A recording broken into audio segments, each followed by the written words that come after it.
أعوذ بالله السميع العليم من الشيطان الرجيم وبسم الله الرحمن الرحيم وصلى الله على النبي الكريم والصلاة والسلام على أشرف المرسلين نبينا سيدنا محمد وعلى آله وصحبه ومن تبعهم بإحسان إلى يوم الدين أما بعد السلام عليكم ورحمة الله تعالى وبركاته. insha Allah yau mun zo da fa'ida sosai mai matukar muhimmanci game da samun jama'a da ciniki mai albarka a harkokin kasuwanci ne da kullum wanda mutum yake yi.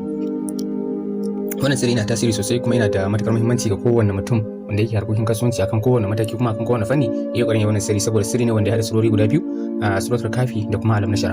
Wannan surori suna tasiri sosai wajen bunƙasa samun ci gaba akan harkokin kasuwanci da kuma kariya daga dukkan wani sharri da wani mutum zai kulla cikin ikon Allah subhanahu wataala insha Allah. Dukkan wanda ya wannan sirrin insha Allah ya sirri ne na samun farin jinin jama'a da kuma yawaita ciniki mai albarka cikin ikon Allah subhanahu wataala insha Allah. Da farko abin da ake yi shine mutum zai tashi cikin dare, idan ya tashi cikin dare zai yi alwala sai ya tashi ya yi sallah raka'a biyu.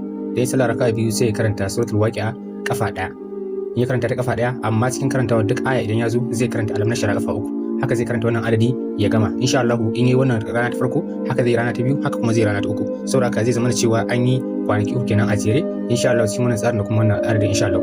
Idan mutum ya kammala zuwa ranaku na uku kenan insha Allah a tunda da daddare ne in gari ya waye mutum zai samu sadaka abinda Allah kore masa sai sadaka da shi insha Allah zai ga budin kasuwanci zai ga kuma alkhairi da samun ciniki cikin Allah subhanahu wataala insha Allah. Wannan sirri yana tasiri sosai, mutum ko da ba zai iya da kansa ba zai iya sa a yi masa cikin Allah haka yi kuma an yi da lamirin abun insha Allah Allah zai amsa addu'a kuma za a samu ci gaba cikin Allah subhanahu wataala. Wannan shine bayani a bisa wannan insha Allah. Duk abin da muka daidai muna roƙon Allah subhanahu wataala ya ba mu lansa. Subhanakallahumma wa bihamdika ashhadu an la ilaha illa anta astaghfiruka wa atubu ilaika.